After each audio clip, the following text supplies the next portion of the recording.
നമസ്കാരം. എൻ്റെ പേര് സൂരജ് ശരത്. ഒരുപാട് കർഷകർക്കും കൃഷിയെ സ്നേഹിക്കുന്നവർക്കുമൊക്കെ എന്നെ കുറേ വർഷമായിട്ട് അറിയുന്നതാണ്. കിസാൻ കൃഷിദീപം എന്ന പരിപാടി സർക്കാരിന് വേണ്ടി ചെയ്യുന്നതിൽ തുടക്കം കുറിച്ച ഒരു വ്യക്തി കൂടിയാണ് ഞാൻ.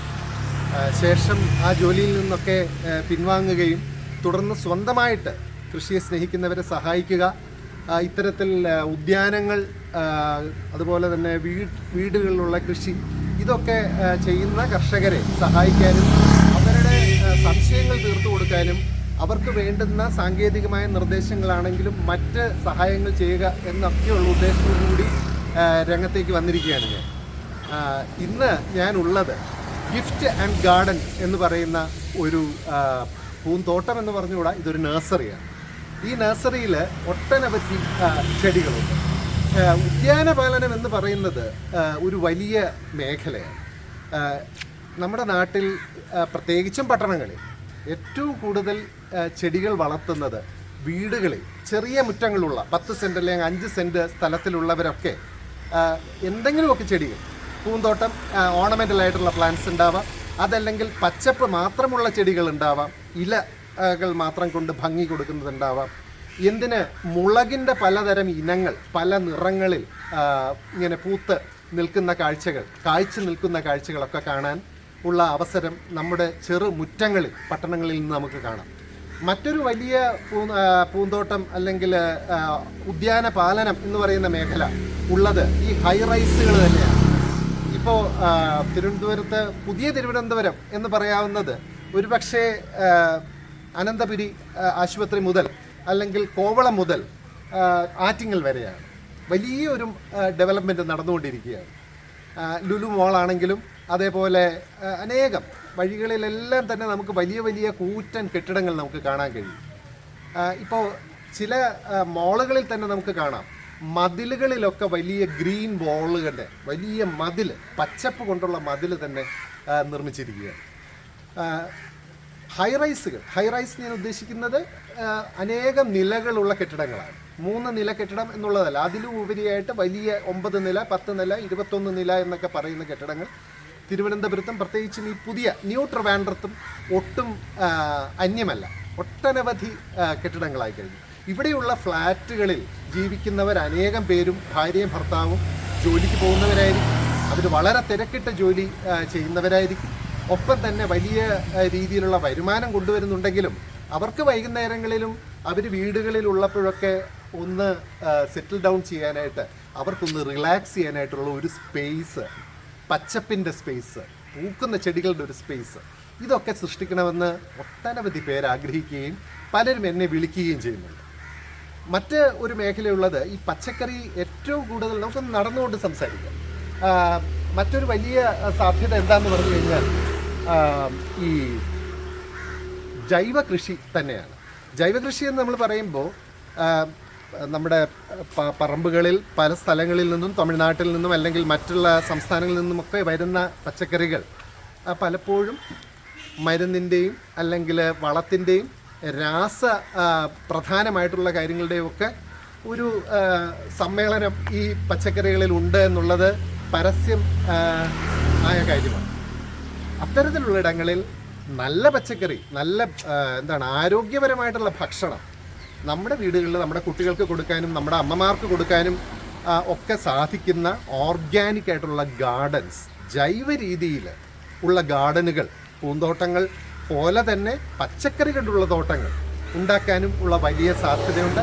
അങ്ങനെ അനേകം പേര് ചെയ്യുന്നുണ്ട്. നമ്മൾ പലപ്പോഴും വീടുകളിലൊക്കെ ഇരിക്കുമ്പോൾ, പട്ടണത്തിൽ നമ്മൾ ഈ കൃഷിയുമായി നേരിട്ട് ബന്ധമില്ലാത്തവർ വിചാരിക്കുന്നത് കൃഷിയിൽ വലിയ സാധ്യതകളൊന്നുമില്ല. അങ്ങനെയുള്ള ചിന്തകളൊക്കെ ഉള്ള അനേകം പേരെ ഞാൻ പട്ടണങ്ങളിൽ വലിയ രീതിയിൽ കാണാറുണ്ട്. പക്ഷേ അവിടെയാണ് ഈ കൃഷിയിലും ജൈവ കൃഷിയിലും അതേപോലെ തന്നെ ആരോഗ്യത്തിലും ഭക്ഷണത്തിലും ഒക്കെ താല്പര്യമെടുക്കുന്ന ഒട്ടനവധി പേര് നമ്മുടെ നാട്ടിലുണ്ട്.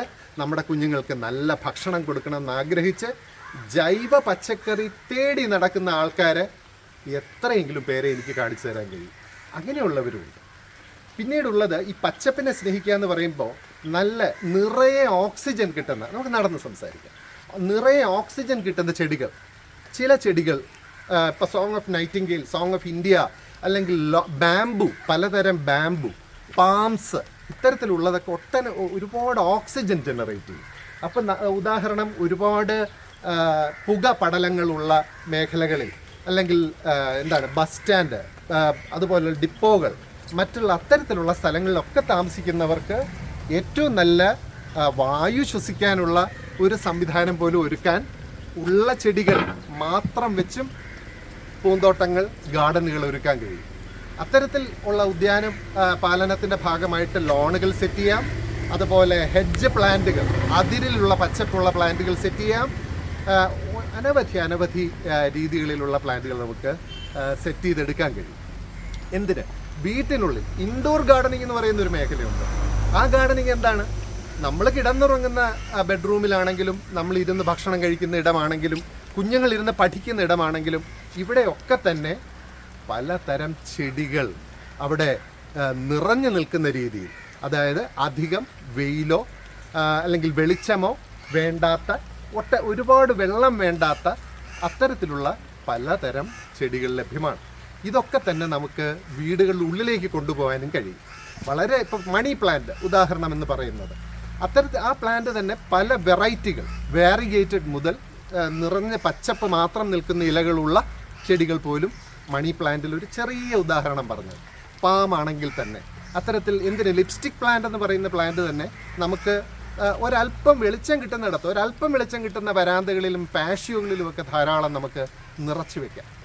വളരെ റെയർ ആയിട്ടുള്ള പ്ലാന്റ്സും ഉണ്ട്, ഒരുപാട് കോമൺ ആയിട്ടുള്ള പ്ലാന്റ്സും ഉണ്ട്. ഇനി മറ്റൊരു മേഖല എന്താണ്? റോസ് എന്ന് പറയുന്ന ചെടിയുടെയാണ്. ഈ റോസിൻ്റെ പ്രത്യേകത എന്ന് പറയുന്നത്, നമുക്ക് ചിന്തിക്കാൻ കഴിയാത്ത അത്ര ഇനങ്ങൾ, അതിലുള്ള നിറങ്ങൾ ഇന്ന് ലഭ്യമാണ്. ഇപ്പം തന്നെ ഇവിടെ തന്നെ നമുക്ക് കാണാൻ കഴിയും. ഇതിലേക്ക് ഒന്ന് കണ്ണോടിച്ചാൽ അറിയാം. ഏറ്റവും ഇപ്പം ഈ മഴ പെയ്യുന്നതിൻ്റെ ഒരു പ്രത്യേകതയാണ്. ഇപ്പം തന്നെ ഈ ഫ്ലവേഴ്സിൻ്റെ നിറങ്ങൾ നോക്കി അറിയാം. കണ്ടോ, ലാവൻഡർ കളറിലുള്ളത് കാണാം, അതേപോലെ യെല്ലോയുടെ കൂടെ വേറെ വാരിഗേറ്റഡ് ആയിട്ടുള്ള കളേഴ്സ് കാണാം, പിങ്കിൻ്റെ കളേഴ്സ് കാണാം, ഇത്തരത്തിലുള്ള മജന്ത എന്ന് പറഞ്ഞുള്ള ഓറഞ്ചിൻ്റെ കളർ നമുക്ക് കാണാം. ഇങ്ങനെ അനേകമായിട്ടുള്ള റോസിൻ്റെ ഗാർഡനുകളുണ്ട്. ഈ റോസ് ഗാർഡൻ്റെ പ്രത്യേകത എന്താണ്? നമ്മുടെ മനസ്സിന് ഇത്രയേറെ കുളിർമയുണ്ടാക്കുന്ന, ഏറ്റവും കൂടുതൽ ലോകത്ത് കൃഷി ചെയ്യപ്പെടുന്ന ഒരു വിള എന്നല്ല, ഇത്തരത്തിലുള്ള ഗാർഡൻ പ്ലാന്റ് എന്ന് പറയുന്നത് റോസ് തന്നെയാണ്. റോസിനെ സ്നേഹിച്ച് തുടങ്ങിക്കഴിഞ്ഞാൽ പിന്നെ വേറെ പല പ്ലാന്റിനെയും നമുക്ക് ഗാർഡനിലേക്ക് കൊണ്ടുവരാൻ തന്നെ വൈമുഖ്യമുണ്ടാകും. എന്നാൽ കുഞ്ഞുങ്ങളെ നോക്കുന്ന പോലെ നോക്കേണ്ടുന്ന ഒരു മേഖലയാണ് റോസ് എന്ന് പറയുന്നത്. അതുപോലെ തന്നെ അനേകം ചെടികൾ, ഇപ്പോൾ ഈ തോട്ടത്തിൽ നിന്ന് കഴിഞ്ഞാൽ, ഈ നഴ്സറി നിന്ന് കഴിഞ്ഞാൽ നമുക്ക് കാണാൻ കഴിയുന്ന ഒരുപാട് ചെടികളുണ്ട്. ഈ ചെടികളെല്ലാം നമുക്ക് ഓരോന്നോരോന്നായിട്ട് നമുക്ക് പരിചയപ്പെടാൻ കഴിയും. ഇവിടെ പച്ചക്കറികളുടെ ചെടികളുണ്ട്, അല്ലാതെ ഗാർഡൻ പ്ലാന്റ്സ് ഉണ്ട്, ഫ്ലവറിങ് പ്ലാന്റ്സ് ഉണ്ട്, മറ്റ് ഓർണമെൻ്റ് പ്ലാന്റ്സ് ഉണ്ട്, ഫ്രൂട്ട് പ്ലാന്റ്സ് ഉണ്ട്, വാട്ടർ പ്ലാന്റ്സ് ഉണ്ട്, വാട്ടർ ലില്ലീസ് ഉണ്ട്, ഇത്തരത്തിൽ ഒരുപാട് പ്ലാന്റ്സ് ഉണ്ട്. ഇതെല്ലാം തന്നെ നമുക്ക് വഴിയെ പരിചയപ്പെടാം. ആദ്യത്തെ ഒരു തുടക്കം എന്ന നിലയ്ക്ക് എനിക്കിപ്പോൾ ഇത്ര മാത്രമേ നിങ്ങളുടെ മുമ്പാകെ വെക്കാനുള്ളൂ. ഈ ഗിഫ്റ്റ് ആൻഡ് ഗാർഡൻ്റെ എല്ലാ കാര്യങ്ങളും നോക്കി നടത്തുകയും വളരെ സ്നേഹിക്കുകയും ചെയ്യുന്ന, വളരെ പാഷനേറ്റ് ആയിട്ട് ഒരു വ്യക്തിയുണ്ട്. അവരെ നമുക്ക് അടുത്ത എപ്പിസോഡിൽ പരിചയപ്പെടാം. അവരെയും നിങ്ങൾക്ക് പലർക്കും പരിചയമുള്ളവരായിരിക്കും. അഡീനിയംസ് ആണെങ്കിലും ഓർക്കിഡ്സ് ആണെങ്കിലും പിന്നെ 10 മണിപ്പൂക്കൾ, അതുതന്നെ അനേകം വെറൈറ്റികളാണ്. അതൊക്കെ നമുക്ക് പരിചയപ്പെടാനും ഒക്കെയുള്ള അവസരം ഇനിയുള്ള എപ്പിസോഡുകൾ ഉണ്ടാവും. ഇപ്പോൾ ഇത്രയും മതി. Thank you very much.